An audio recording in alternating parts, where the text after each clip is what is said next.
Welcome back, folks. I'm Jake ELLENBOGEN, coming to you after a Rams loss yesterday. The first step to solving any problem is recognizing there is one. And the Rams offense has a problem and is a problem. We're going to get into it. Before we do, be sure to like, subscribe, and comment. Check me out on all social media if you would, at JKBogan.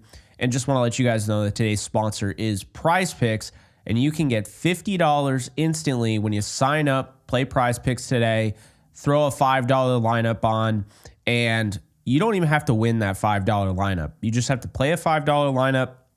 The rest is really up to you after that and what you want to do with that $50 that Prize Picks is going to hit your account with. So if you want to get in on the action, use code JKBogan. As always, really appreciate Prize Picks for sponsoring today's video. So I did a lot of research today, a lot of homework, didn't record a video until later on the day because I just kept, I really was concerned what I saw yesterday. And I understand part of me, and in the past, I'll tell you exactly what I would have said, on the live stream and now. I'd say, look, because I know a lot of people have associated with me being very positive, right? So in the past, I 100%, I can already tell you, would have said that this offensive line is rusty. They have not played with each other at all. I mean, Nopum hasn't played right tackle in a while, and Jonah Jackson returns and Steve Avila returns, and Kevin Dotson was questionable for this game. He's been banged up all year, and Alec, whatever, right? But it's not that I'm turning over a new leaf. It's that this is just how I feel.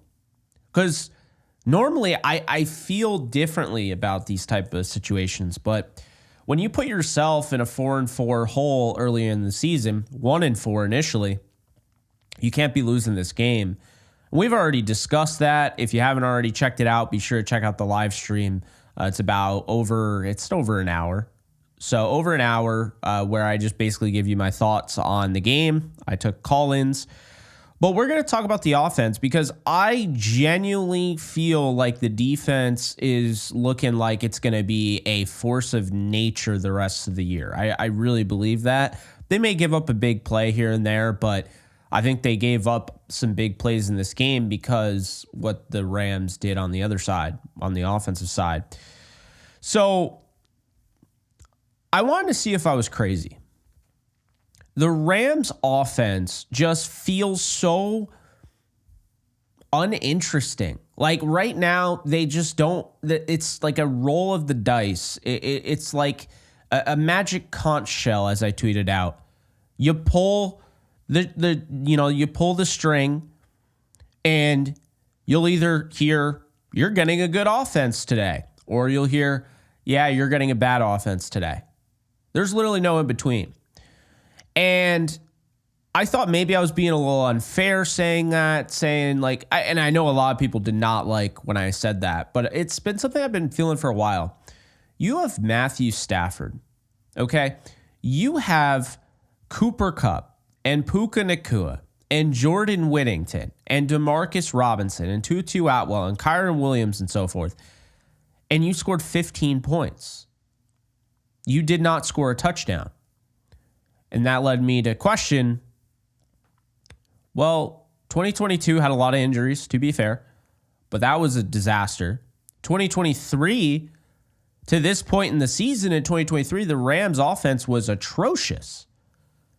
So when you really think about it, yeah, the Super Bowl was great, and I'm not trying to be ungrateful for it, right? I understand how hard it is to win a Super Bowl, but since the Super Bowl, what has been done? The Rams have not won a playoff game. They haven't. Now, why?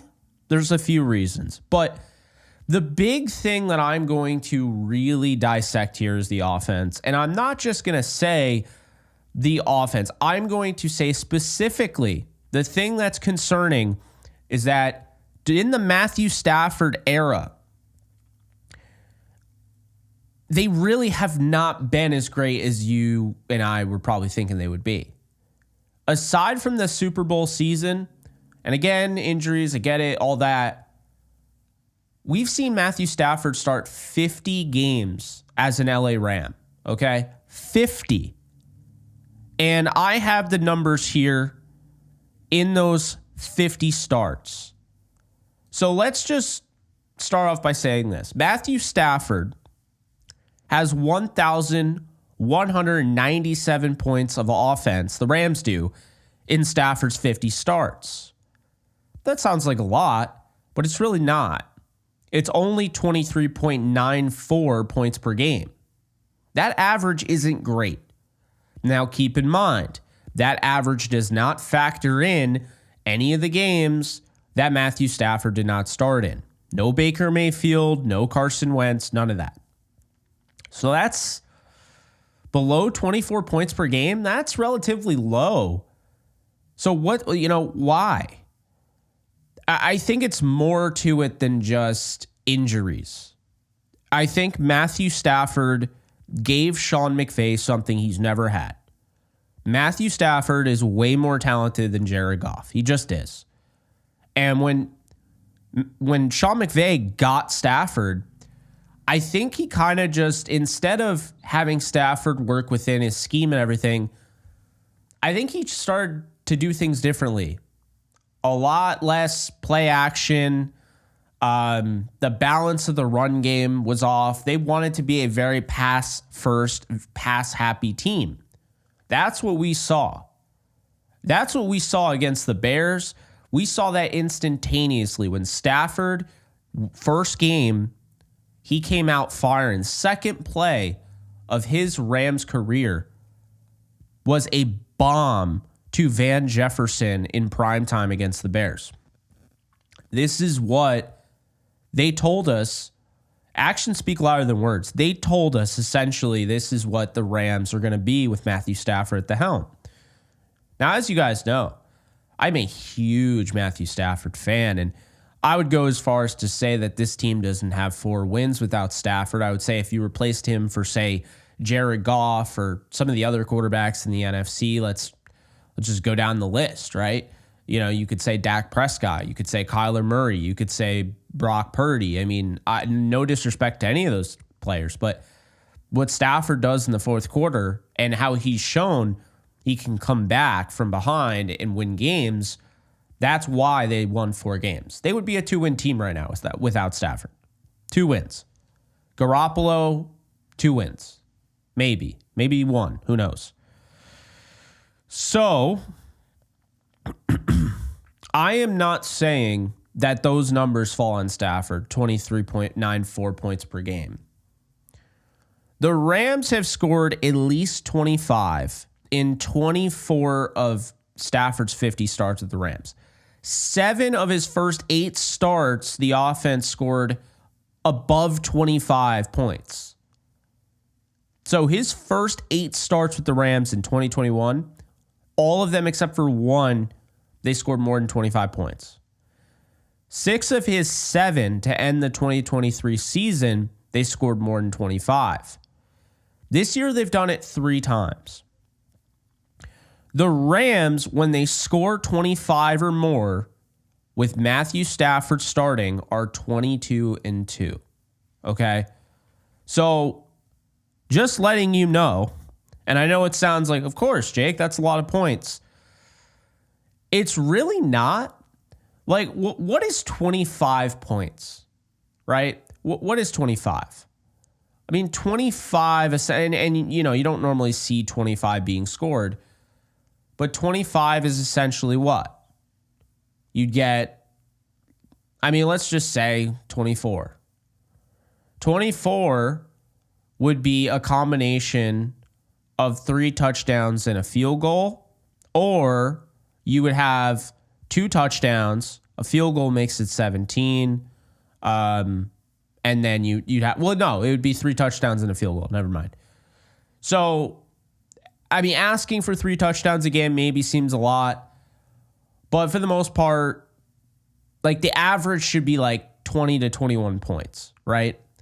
And Stafford while they're above average, they're just not a dominant offense that we thought that they could be. They really haven't been that way since the Super Bowl season. They showed it at the end of 2023, which led me to today. The reason why I was so high on the LA Rams, the reason why I said that they could win the Super Bowl, the reason why I had them winning the Super Bowl, the reason why I had them winning 13 games, right? There's a reason for this. It's because the way they finished last season.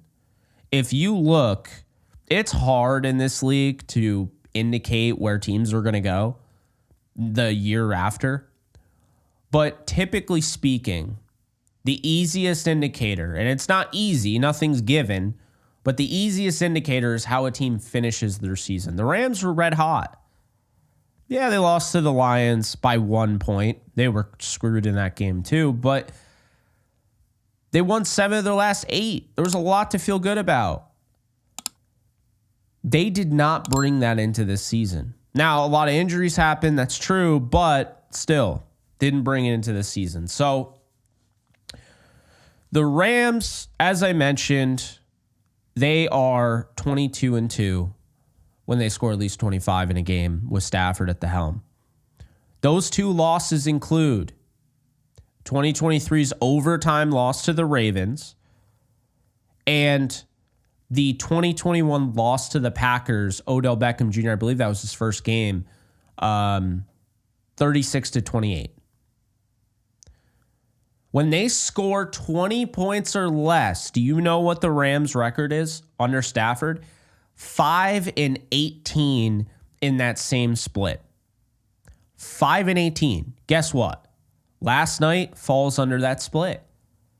They scored 15 points, and they've only won 5 of the 23 games that they've been put in that scenario. They've only won 5 of those where they didn't score more than 20. So there's a problem here. But here's the thing. We can sit here and talk about, well, they had the Super Bowl and you're being too hard on them. I don't think I am. I went back to 1995. And the Rams offenses, this was shocking to me, okay? First 9 games of the NFL season, I went through every Rams team since 1995 and found the offensive touchdown scored in the first 9 games for these teams. You will not believe this. So 1995, that offense scored 16 touchdowns in the first 9 games. 1996, 11. 1997, 16. 1998, 18, right? 1999, talk about the greatest show on turf now, 33. 2000, 40. They scored 40 offensive touchdowns in the first 9 games. Absolutely obscene. 2001, 31. 2002, 23. 2003, 24. 2004, 21. 2005, 22. The last year of kind of that Mark Bulger half-ass greatest show on turf, very half-assed, not even close to greatest show on turf, but a good offense, right? Last year, 2006, 18. Okay, now you get into the so-sar Rams. 11 in 2007, 11 in 2008, 11 in 2009, 15 in 2010. That's the Sam Bradford era. Josh McDaniels, congratulations. 9 offensive touchdowns. That is the worst output in a 9-game stretch in the stretch that I had going back to 1995. 9 touchdowns. They averaged a touchdown per game on the offensive side of the ball. Dreadful. 2012, 15. 2013, 17. 2014, 17 with Austin Davis and Sean Hill. 2015 with Nick Foles, 15. 2016 with Case Keenum and I think a little bit of Jared Goff sprinkled in there, 13. 2017, 27. 2018, 32. 2019, 23. Goff's last year with the Rams, 27 touchdowns in 9 games. Now the Stafford era, 2021, 30, 2022, 16, 2023, 17, 2024, 17. Are you kidding me? So I thought here for a second, I was like, you know what, maybe I'm being a little too hard. And then I go back and I find out that the 1998 Rams had more touchdowns in the first 9 games than the 2023 and 2024 Rams.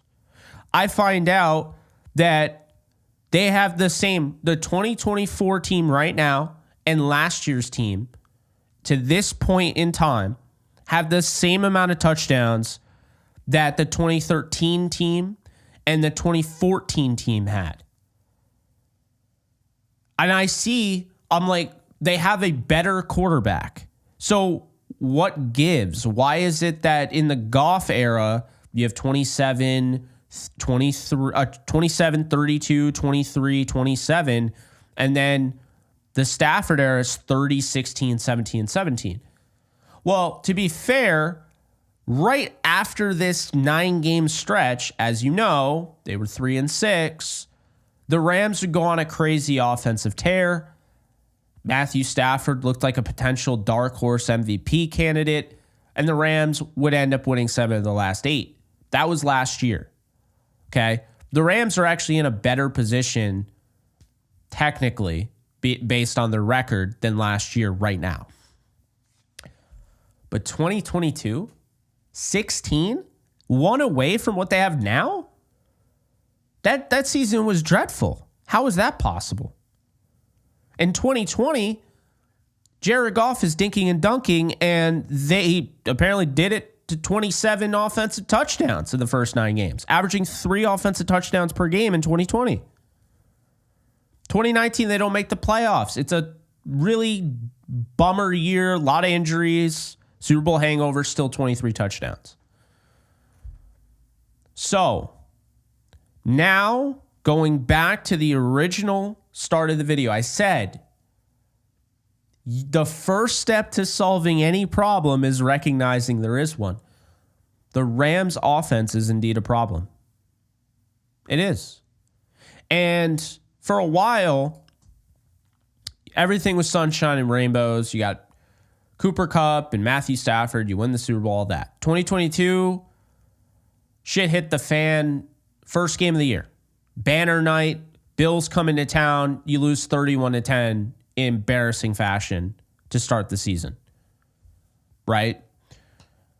Then you have injury after injury, all that. Ends up being a 5-12 season. Dreadful.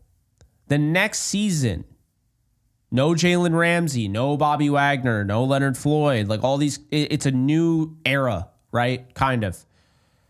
The Rams start off poorly. They start off 3-6.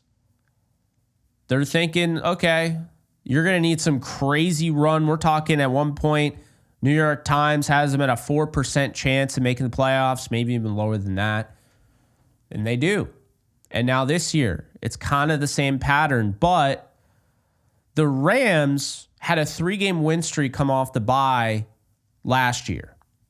And they lost the 4th game, just like this time. However, they lost the 4th game to the Ravens in OT.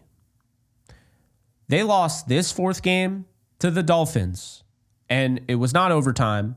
They didn't really control the game. They kept shooting themselves in the foot, true, but the Dolphins outplayed them for the most part. At least, their defense outplayed their offense. But then again, the Rams defense outplayed the Dolphins offense. So it's a frustrating thing there. It's one thing if you're winning. Winning cures everything. But when you score 15 points, I just don't understand at this point in time the love affair for having Tyler Johnson, Demarcus Robinson on the field over Tutu Atwell. I don't get it. What I think the issue is, it's not just as simple as one thing. I think it's a combination. Do I think Sean McVay is capable of being the best play caller in the league? Absolutely. I think Sean McVay overthinks things. I think he gets cute. I think he tries to kind of be the smartest guy in the room when he already is. And by doing that, he's outsmarts himself. I said it yesterday on the live stream, and I meant it. If you gave Sean McVay a week to prepare for Bill Belichick and the Patriots in the Super Bowl 53, 2018 Super Bowl, they win that game. I really believe that. But I think that extra week, now you might have had the perfect game plan. Next week happens, you're like, oh, well, he might go this route. I think he overthinks things. I do. So that's one thing. Again, going back to my original point about Goff and Stafford, I think Stafford makes passing fun again for McVay. So I think they get pass happy. You watch Stafford sling it all over the yard and you're like, oh, this dude just has incredible arm talent. I'm going to enjoy this. I think that goes into play. But it's not just those two things either. It's the fact that the run game gets abandoned. Not every game, but it still does. The red zone play calling is atrocious. Absolutely atrocious. It never looks like they have any, you don't feel confident. It's not like the greatest show on turf. When the greatest show on turf entered the red zone, you just assumed they were going to score. When this offense enters the red zone, you're hoping they score. You don't assume anything. They oftentimes are kicking 20-yard field goals. They're the worst red zone offense in the league. Awful. And this was an issue for Sean McVay back in Washington. And a lot of analysts got on him for it. Has he gotten better at it? Absolutely. They were a top 10 red zone offense last year. It took a little bit, but then they started going. And when they did, they were really... So there's a lot of different things that need to be said. But I don't think that their approach is diversified enough. I don't know how Tutu Atwell goes into this game as the leading receiver and comes out of it with one catch. They barely utilize this man, and I don't know why. I just don't get it. What does Demarcus Robinson, Tyler Johnson have that Tutu Atwell doesn't? And I'm not hating on Demarcus Robinson because they don't win. Well, maybe they do, but he caught the game winner. He had 2 touchdowns last week. He had 2 touchdowns the week before. Is there an obsession with Puka Nacua and Cooper Kupp? Maybe. But I just think that when you look at this offense and its struggles, the play calling, which I would still say Sean McVay should probably pass off the play calling at some point, but the play calling is a problem. I think the lack of pass, in my opinion, the lack of play action passing is a problem. That was the huge, almost like I would say it was the lifeblood, the Rams passing attack. Well, obviously Todd Gurley, but play action was everything for Goff. Stafford doesn't like taking his back to the defense, whatever, but play action passing is a huge staple in McVay's offense, and he's gone away from it. Not a lot of different personnel groupings that we saw on Monday Night Football. The Rams have become a predictable offense. Let's just call it like it is. They've become a predictable offense. You know what you're going to get. They hope that Puka Nacua and Cooper Kupp get open. They hope Stafford is able to point and shoot. If the offensive line can protect, great. If they can't, you're in trouble. Too often do we see, look, go back to the Bengals game last year. We see McVay get panic. He gets panicky. The way he calls plays, the way he abandons the run in a one-possession game, it's way too common. But should these even be close games? The defense forced 2 turnovers yesterday. 2. A pick of Tua and a forced fumble of Tua. And the Rams gave it right back. This offense just isn't great. You are what you are most of the time. If most of the time I'm an asshole and I'm nice every now and then, there's no, oh, well, he's nice every... No. I'm just an asshole. That's the reality of it. If most of the time I'm reliable, and every now and then I have an unreliable event, I'm going to have that reputation of being reliable regardless. The Rams are inconsistent. They've been an inconsistent offense since the end of the Super Bowl. After the Super Bowl, they have just been nonstop inconsistent. Sean McVay has been consistent in one area in a big way. No matter how good his team is, at some point in the season, he's going to have this run of just poor, worst offense you've ever seen. I don't know why, but it happens. I mean, what was week 2? What was that? Right? What was Chicago? What was the Green Bay Packers game? 19 points scored, 18 points scored, 10 points scored. 3 of the 4 games, you had the 49er win, but 3 of those 4 games, what was that? What was the Raiders game? 20-15? That's wild. You look at 2023.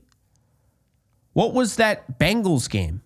19-16? What was the Philly game? 23-14? You put 14 points. You couldn't.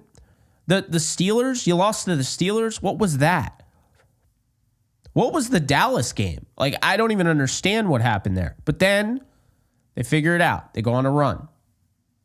He has these moments in the season where, like, he almost has to change everything that he was doing. I mean, obviously, I don't have to tell you about the run of just complete unfortune in 2022. Scoring 10 points against Buffalo, 9 points against the 49ers, 10 points against Dallas. Come out of the bye, you're 3-3. You score 14 against the Niners. You lose to Tampa in a game that you dominated throughout the entire time, but your defense did. Your offense was a joke. Stafford had 165 passing yards in that game, mind you. 16-13. You score 17 points against the Cardinals. You lose to the Saints. You score 10 against the Chiefs. To be fair, the Chiefs were actually really good.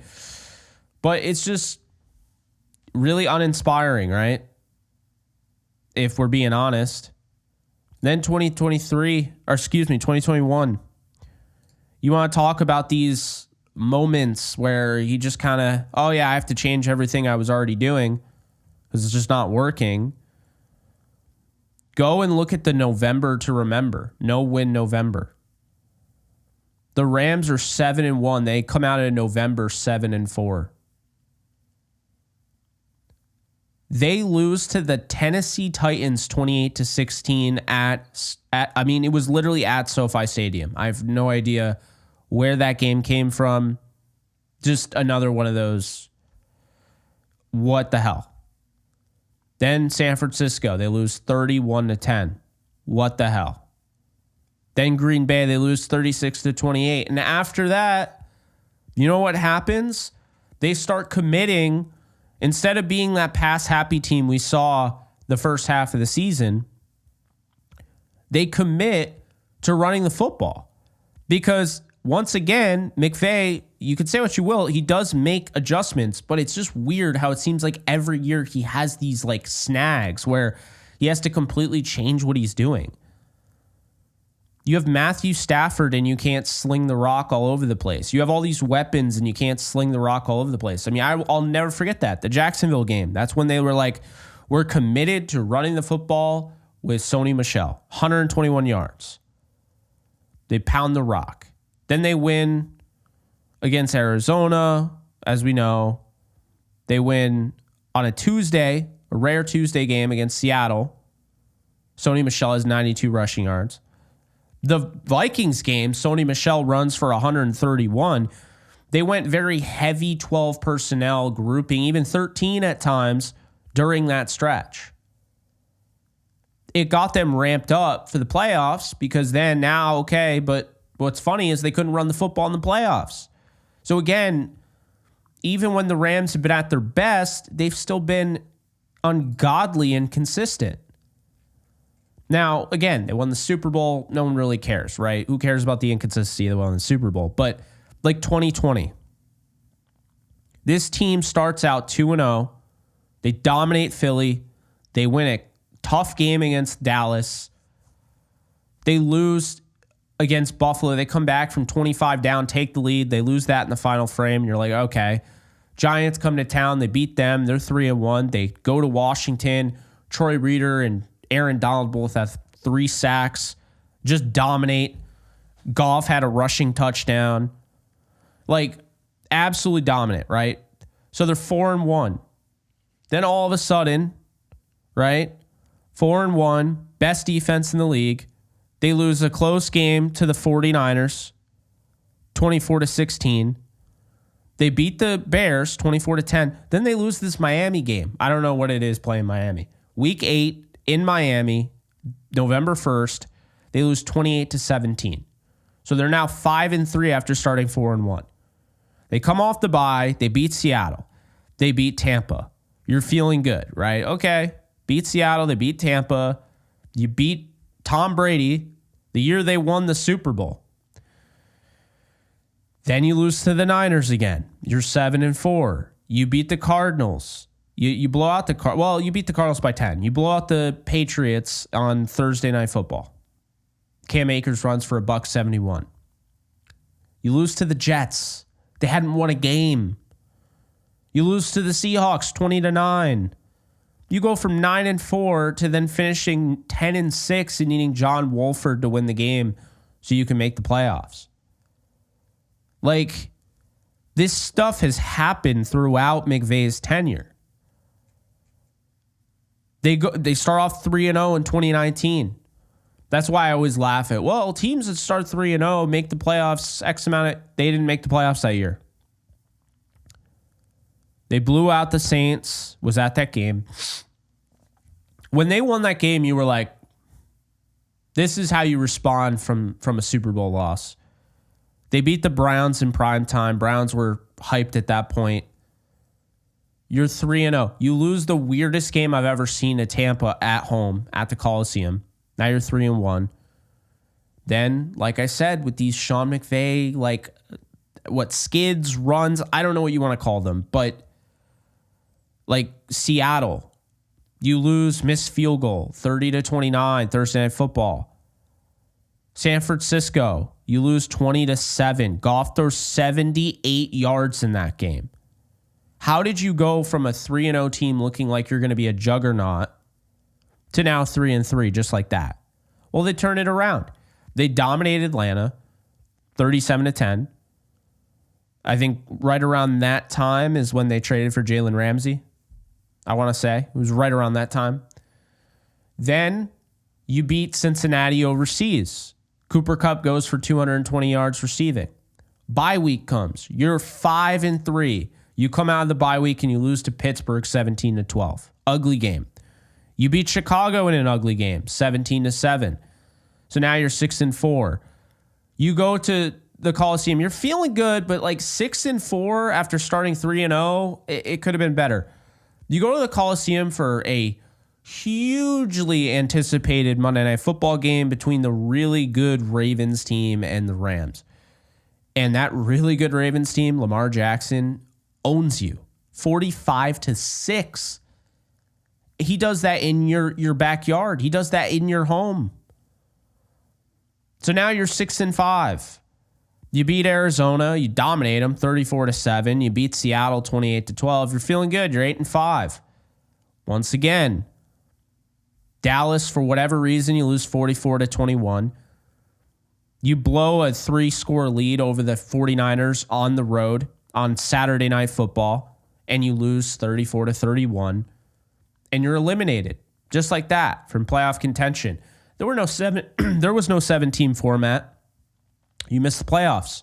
Cardinals game doesn't matter. You won. Congrats on winning a meaningless game at the Coliseum. This team should have been in the playoffs. They started 3-0 and they finished 9-7. Think about that. They won 6 games the rest of the year after starting 3-0.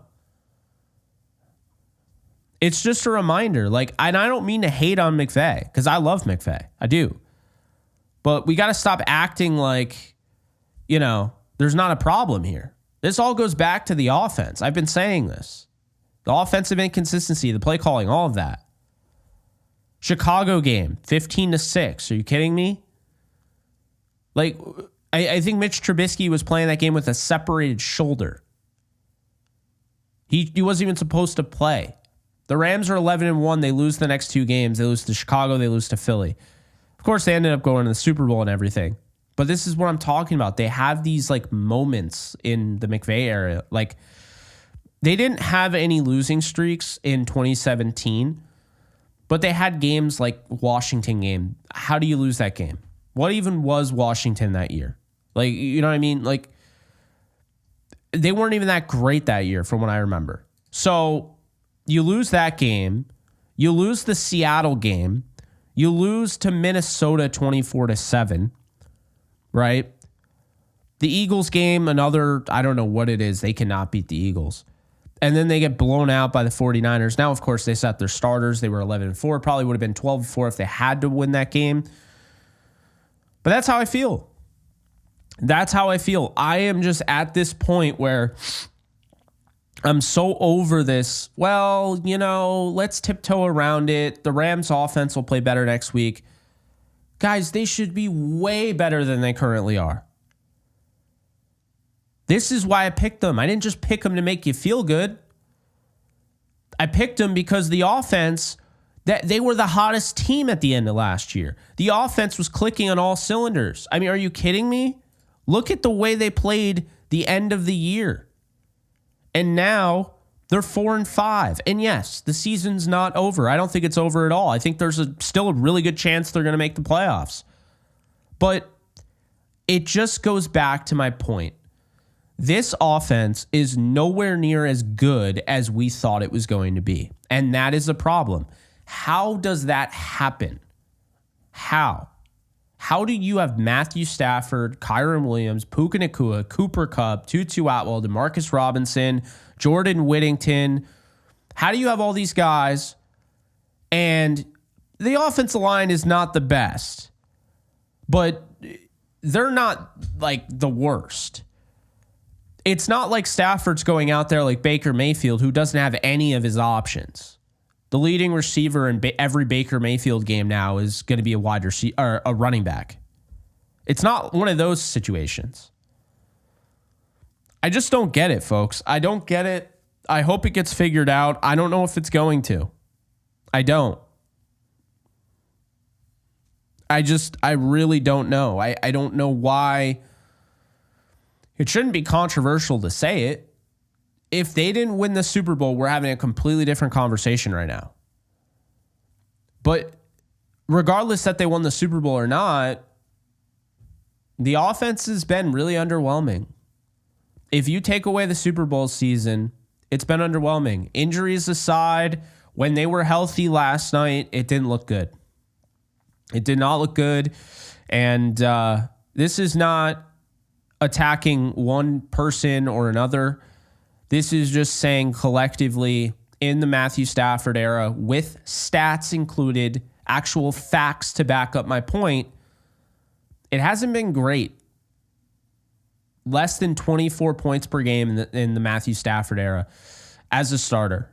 I hope it gets fixed. It's going to have to. They're going to have to play with some intensity. I do think they win this weekend against the Patriots. I do think that we will see an improved offensive line. I do agree to a degree that the rustiness of the offensive line came into play, but I just have to question, what's going on? Why is Jonah Jackson playing center anyway?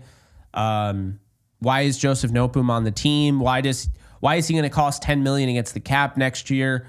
I mean, this is a veteran guy. Like, he should not look as bad as he looked last night. So that's all I got. It's a lot, but this was kind of my rant about the offense. And I think really, if you want to figure this thing out, you got to use Tutu Atwell more. You got to use Jordan Whittington more. You have to start mixing up your offense. The thing that I found when I went back and I watched the 2017, 2018, even 2019 film is that they used a lot more jet sweeps. They used a lot more of those end arounds, and I just don't see them doing that. They used a lot more play action. It seems very unimaginative right now. It seems very predictable. Stafford's just backyard passing. And if he has some time, he's going to make you pay. If he doesn't, it's going to be a long day. So that's where we're at. It's a waste of a really good defense right now. A defense that's getting better and better and better each week. But if you can stop the bleeding, because I don't want to discredit them having a 3-game win streak. But again, if you can stop the bleeding here, beat New England, beat Philadelphia, beat the Saints, well, now all of a sudden you're 7-5. Buffalo, 49ers, they're not going to be easy. Arizona's not going to be easy. Seattle's not going to be easy. Jets might not even be easy. Who knows? We'll see. But if you can beat the next 3 teams, that Buffalo and 49er, trip and everything, you split one of those games, now you're 8-6 with an opportunity against the Jets, which you always play well at MetLife. Now you're 9-6, and then you look at it and you're like, okay, Arizona and Seattle. But they've really put themselves in a bad spot. The offense has really hurt this defense. It's really frustrating because it's not just from a fan standpoint or the fact that I cover this team. I'm frustrated for the defense. And the reason I say that is because when you look at what the defense has done, they have gotten a stop on every single, almost every single game. 6 out of the 9 games, the defense has gotten a final stop. And that has led to 4 of those 6 games being wins. The 49ers game, huge stop. The Bears game, the stop was huge. It was a little bit late. You are backed up. I do have to add context. It's not like the Rams are going to go 91 yards down the field. But they gave him a shot. They did give him a shot. The Packers game, plenty of time. No excuse. Offense blew that. Raiders gave them this. They basically won the game for them, right? They won the game. The interception sealed the game. The Vikings, you could say the face mask all you want. They weren't driving down the field and then getting a 2-point conversion on top of it. Rams defense stopped them. Seattle, say what you will. Oh, the Rams defense could not stop Seattle's offense. And then they went for it on 4th down and gave it away. Well, they could have gone for it on 4th down and actually punched it in the end zone. But the Rams defense stepped up and had a huge 4th down stop and gave the offense a chance to go down and win the game. The defense even gave them a shot to win the game against the Lions. Like they got the stop, and then the Rams ended up just punting it back. Now we know how it ended in OT, but that's where I'm at. So Rams offense needs to get it together. The defense is playing really good football, playoff level football. The offense has to at least get to that level, or at least be somewhat of that level, if the Rams want to hopefully get to the playoffs. Because right now it's not looking good. It's really not. After that loss, I know it sounds unfair, 3-game win streak, and now you're going to complain this much about a loss.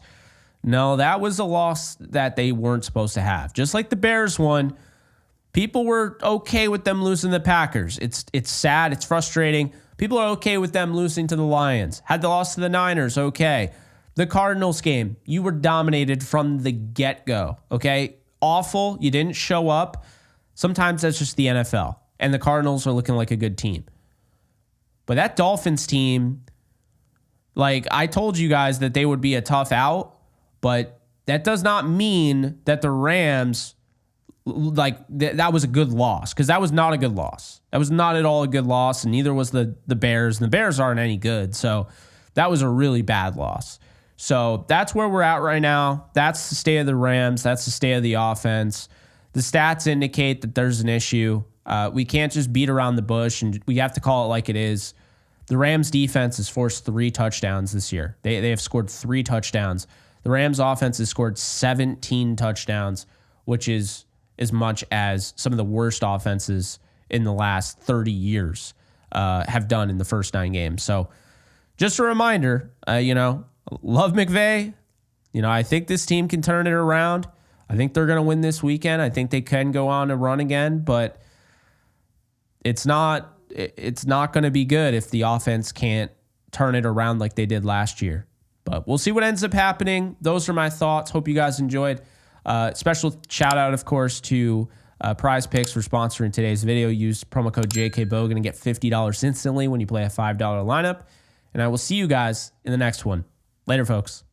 Just want to let you guys know that we are doing all 22 live breakdowns every single week, Rams football related, over on Kick exclusively. That's kick.com/JKBogan if you want to get in on the action. And if you want a little something more than just football, I also do gaming streams as well.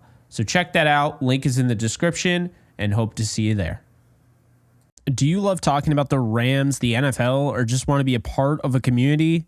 Join my free Discord server today. We're over 800 members. We got 24/7 live chat, a level 3 boosted server, the ability to call into JE Live, playing online games with us on Kick streams, toggleable alerts for when I go live on YouTube or Kick so you don't miss a live stream, and exclusive giveaways. Click the link in the description, the comments section, or the link that comes up in the video to learn more and join today.